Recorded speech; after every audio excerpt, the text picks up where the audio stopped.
কল্পনা করুন এমন এক ধনী শহরের কথা যাদের অহংকার আকাশ ছুঁয়েছিল।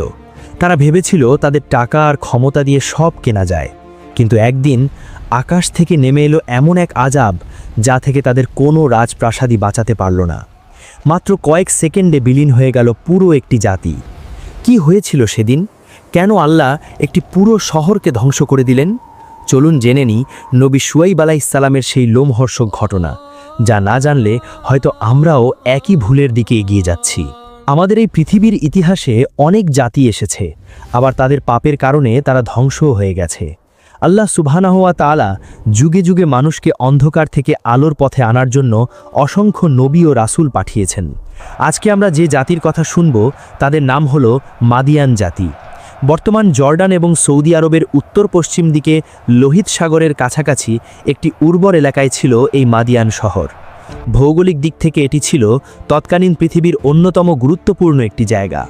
সিরিয়া থেকে মিশর কিংবা ইয়েমেন থেকে অন্যান্য দেশে যাওয়ার জন্য বড় বড় ব্যবসায়ীদের কাফেলাকে এই মাদিয়ান শহরের ওপর দিয়েই যেতে হতো। আল্লাহ সুবহানাহু ওয়া তাআলা এই মাদিয়ান জাতির মানুষদের 2 হাত ভরে নেয়ামত দিয়েছিলেন। তাদের জমি ছিল অত্যন্ত উর্বর, চারিদিকে ছিল সবুজের সমারোহ, তাদের ফসল হতো প্রচুর, আর ভৌগোলিক অবস্থানের কারণে ব্যবসা করে তারা রাতারাতি বিপুল ধন সম্পদের মালিক হয়ে গিয়েছিল। তাদের জীবনে কোনো অভাব ছিল না, কিন্তু মানুষের একটা বড় দুর্বলতা হলো যখন তাদের কাছে অঢেল টাকা আর ক্ষমতা চলে আসে, তখন তারা নিজেদের ধরাকে সরা জ্ঞান করতে শুরু করে। মাদিয়ান জাতির বেলাতেও ঠিক এমনটাই হলো। ধন সম্পদের মোহে অন্ধ হয়ে তারা ভুলে গেল তাদের সৃষ্টিকর্তা আল্লাহ সুবহানাহু ওয়া তাআলাকে। তারা আল্লাহর ইবাদত করা একেবারে ছেড়ে দিল এবং এক অদ্ভুত জিনিসের পূজা শুরু করল।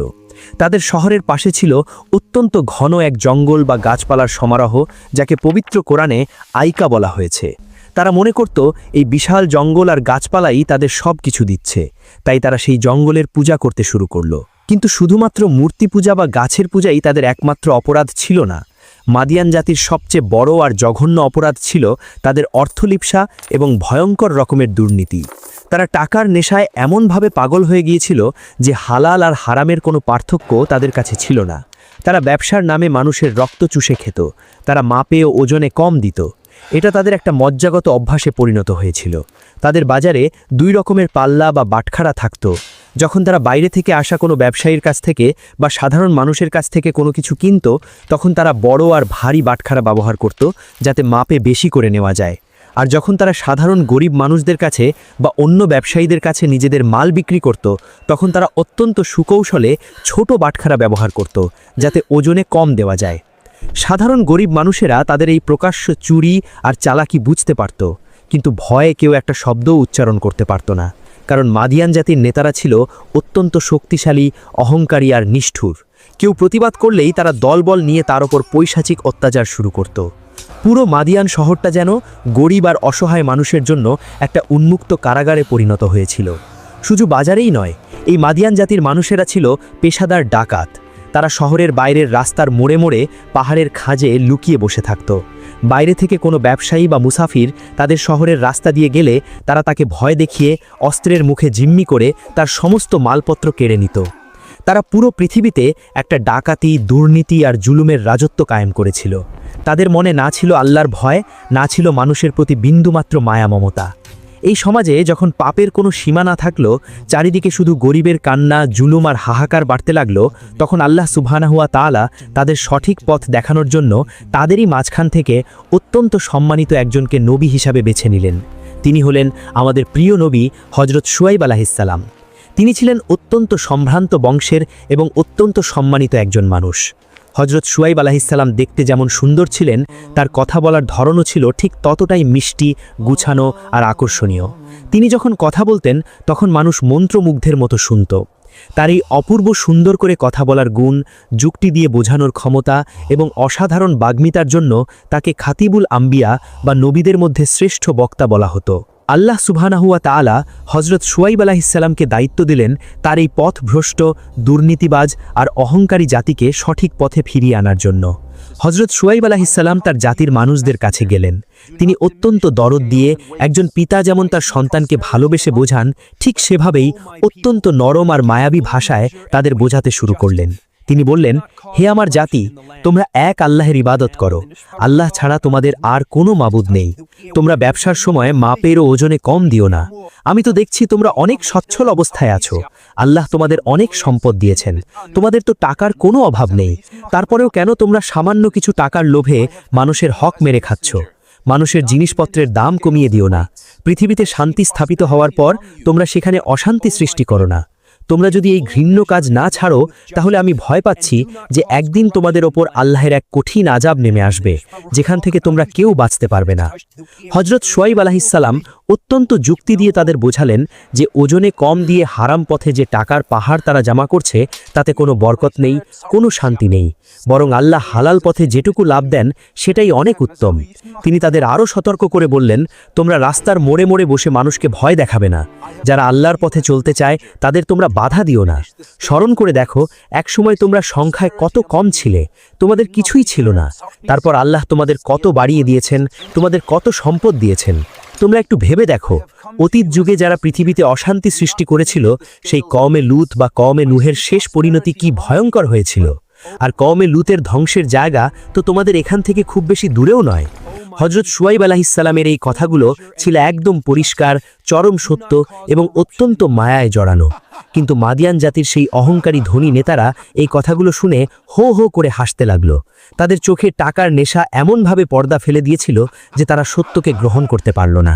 তারা হজরত শুআইব আলাইহিসসালামকে নিয়ে চরম ঠাট্টা আর মজা করতে শুরু করলো। তারা তাচ্ছিল্য করে বলল, হে শুআইব, তোমার এই নামাজ কি তোমাকে এই শিক্ষা দেয় যে আমাদের বাপদাদারা যুগ যুগ ধরে যে দেবদেবীর বা গাছের পূজা করে আসছে, আমাদের সেটা ছেড়ে দিতে হবে? আর আমরা আমাদের নিজেদের কষ্টার্জিত টাকা পয়সা নিয়ে যা খুশি তাই করব, যেভাবে খুশি ব্যবসা করব, তাতে তোমার কি? তুমি কি আমাদের শেখাতে এসেছো যে আমাদের ব্যবসা কিভাবে করতে হবে, আমাদের অর্থনীতি কিভাবে চলবে? তুমি তো দেখি নিজেকে খুব বুদ্ধিমান, ধৈর্যশীল আর বড় ভালো মানুষ মনে করছো। মাদিয়ান জাতির এই দাম্ভিক মানুষেরা হজরত শুআইব আলাইহিসসালামের কোনো কথাই মানতে রাজি হলো না। তারা ভাবল, আমরা তো বেশ ভালোই আছি, আমাদের এত টাকা, এত ক্ষমতা, এত বড় বড় রাজপ্রাসাদ, আমাদের আবার কিসের ভয়? তারা তাদের ক্ষুদ্র জ্ঞানে এটা বুঝতে পারল না যে আল্লাহের আযাব যখন আসে, তখন পৃথিবীর কোনো টাকা, কোনো সেনাবাহিনী বা কোনো রাজপ্রাসাদই কাউকে বাঁচাতে পারে না। কিন্তু হজরত শুআইব আলাইহিসসালাম ছিলেন অত্যন্ত ধৈর্যশীল। তিনি দিনের পর দিন, রাতের পর রাত তাদের বোঝাতে লাগলেন। তারা তাকে অপমান করত, গালি দিত, কিন্তু তিনি তাদের খারাপ ব্যবহারে কখনো রাগ করতেন না। তিনি অত্যন্ত ধৈর্য ধরে তাদের বলতেন, হে আমার জাতি, তোমরা একটু বোঝার চেষ্টা করো। আমি তোমাদের যা করতে নিষেধ করছি, আমি নিজে কিন্তু কখনো তার ধারে কাছেও যাই না। আমি শুধু চাই তোমাদের অবস্থা ভালো হোক, তোমরা দুর্নীতি ছেড়ে সঠিক পথে ফিরে আসো। আমি তো তোমাদের কাছে এই উপদেশের বিনিময়ে কোনো টাকা পয়সা বা ক্ষমতা চাইছি না। আমার পারিশ্রমিক তো মহান আল্লাহ সুবহানাহু ওয়া তাআলা দেবেন। আমার তো শুধু আল্লাহর উপরই ভরসা, আর আমি তার দিকেই ফিরে যাই। কিন্তু মাদিয়ান জাতির পাথরের মতো শক্ত মন একটুও গলল না। তারা তাদের পাপের পথে আরও বেপরোয়া হয়ে উঠল। তারা মাপে কম দেওয়া চালিয়ে গেল, সাধারণ গরিবদের রক্ত চুষতে থাকল। আর সবচেয়ে বড় অপরাধ যা তারা শুরু করলো, সেটা হলো যারা হজরত শুআইব আলাইহিসসালামের কথা শুনে ইসলাম গ্রহণ করেছিল, সেই দুর্বল আর নিরীহ মানুষদের উপর তারা অমানুষিক নির্যাতন শুরু করলো। তারা হজরত শুআইব আলাইহিসসালামকে সরাসরি হুমকি দিয়ে বলল, হে শুআইব, তোমার সব কথা আমরা বুঝতে পারি না আর বুঝতে চাইও না। তুমি আমাদের চোখে অত্যন্ত দুর্বল একজন মানুষ, তোমার নিজের কোনো ক্ষমতা নেই। শুধুমাত্র তোমার গোত্রের লোকজনের ভয় যদি না থাকতো, তাহলে আমরা কবেই তোমাকে পাথর মেরে দুনিয়া থেকে সরিয়ে দিতাম। আমাদের কাছে তোমার কোনো সম্মান নেই, কোনো দাম নেই। তাদের এই চরম ধৃষ্টতাপূর্ণ কথা শুনে হজরত শুআইব আলাইহিসসালাম অত্যন্ত কষ্ট পেলেন। তার হৃদয় ভেঙে গেল। তিনি বললেন, হে আমার জাতি, তোমাদের কাছে কি আমার গোত্রের লোকজনের সম্মান আল্লাহর চেয়েও বেশি হয়ে গেল? তোমরা আল্লাহকে ভুলে একেবারে পিছনে ফেলে রেখে দিয়েছ। তোমরা যা কিছু করছো, আমার আল্লাহ তার সব কিছুই জানেন এবং দেখেন। ঠিক আছে, তোমরা তোমাদের অবস্থানে থেকে তোমাদের কাজ করতে থাকো, আমিও আমার কাজ করতে থাকি। খুব তাড়াতাড়ি তোমরা জানতে পারবে কার ওপর আল্লাহের সেই অপমানজনক আযাব নেমে আসে আর কে আসলে মিথ্যাবাদী। হজরত শুআইব আলাইহিসসালামের এই অকাট্য কথা শোনার পর অহংকারী নেতাদের রাগ যেন আগুনে ঘি ঢালার মতো আরও বেড়ে গেল। তারা বুঝতে পারল যে যুক্তিতে তারা শুআইবের সাথে পারবে না, তাই তারা তাদের ক্ষমতার দম্ভ দেখাতে শুরু করল। তারা হজরত শুআইব আলাইহিসসালাম এবং তার ওপর ঈমান আনা সেই দুর্বল মানুষদের চারপাশে ঘিরে ধরল। তাদের চোখে মুখে ছিল রাগের আগুন।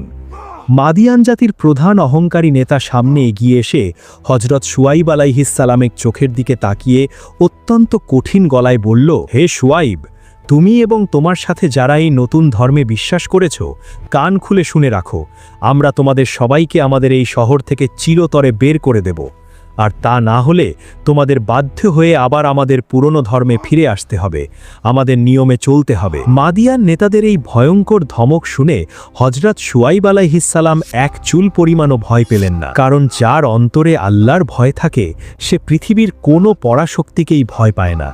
তিনি অত্যন্ত সাহসের সাথে এবং শান্ত গলায় উত্তর দিলেন, আমরা কি বাধ্য হয়ে তোমাদের ধর্মে ফিরে যাব, যদিও আমরা সেটাকে মন থেকে ঘৃণা করি?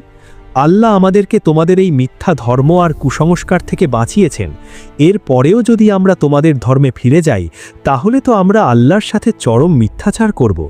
আমাদের পক্ষে কখনোই তোমাদের ওই পুরনো ধর্মে ফিরে যাওয়া সম্ভব নয়, যদি না আমাদের রব আল্লাহ সেটা চান।